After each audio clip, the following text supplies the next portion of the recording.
Steno MJ dictation Ramdhari Gupta उच्च गति अभ्यास भाग 1 प्रतिलेखन संख्या 30 गति 80 शब्द प्रति मिनट डिक्टेशन शुरू होती है। स्टार्ट। महोदय, प्रशासन का यह कर्तव्य हो जाता है कि वह सतर्क रहे और अधिकारी लोग अपने को निष्पक्ष रखे, किंतु जो जनता के अंदर एक गिरावट आती जा रही है वह भी एक देखने की बात है। इसीलिए मैं चाहता हूँ कि सरकार कोई ऐसा प्रयत्न करे जिससे कि भ्रष्टाचार को रोकने के लिए जो लोगों का नैतिक स्तर ऊंचा होना आवश्यक है उसको ऊंचा किया जा सके। उसके लिए जो भी वह कर सके करे। मुझे कहना तो बहुत कुछ था, लेकिन चूंकि मेरा समय समाप्त हो गया है मैं अब और कुछ नहीं कहूँगा। पैराग्राफ। महोदय, इसलिए मैं माननीय रक्षा मंत्री महोदय का ध्यान इतिहास की उस चेतावनी की ओर दिलाना चाहता हूँ कि हिमालय की चोटी पर जिसका अधिकार रहा है उसका गंगा और यमुना के मैदान पर भी अधिकार रहा है।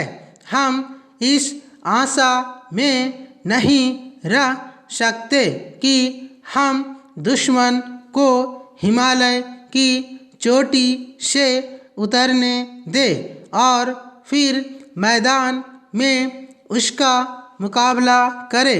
मुझे याद है कि कुछ वर्ष पहले प्रधानमंत्री जी ने बड़ी दृढ़ता के साथ यह कहा था कि हम हिमालय को दहेज के रूप में नहीं दे देना चाहते और यह नहीं कहना चाहते कि साहब आप टहलते हुए यहाँ आ जाइए।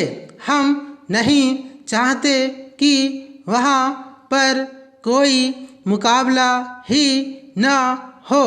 मैं समझता हूँ कि अगर किसी भी सैनिक अधिकारी के दिमाग में अभी तक यह भावना है कि हम हिमालय की ऊंची चोटियों को छोड़कर नीचे मैदान में आकर युद्ध लड़ेंगे तो उनको भ्रम में नहीं रहना चाहिए। यह एक घातक बात होगी, एक आत्मघाती नीति होगी। अगर एक बार चीन का हिमालय की चोटियों पर कब्जा हो गया तो चाहे वह बाद में नीचे हम पर हमला न भी करे, किंतु वहाँ से हम उसको कभी नहीं हटा सकेंगे।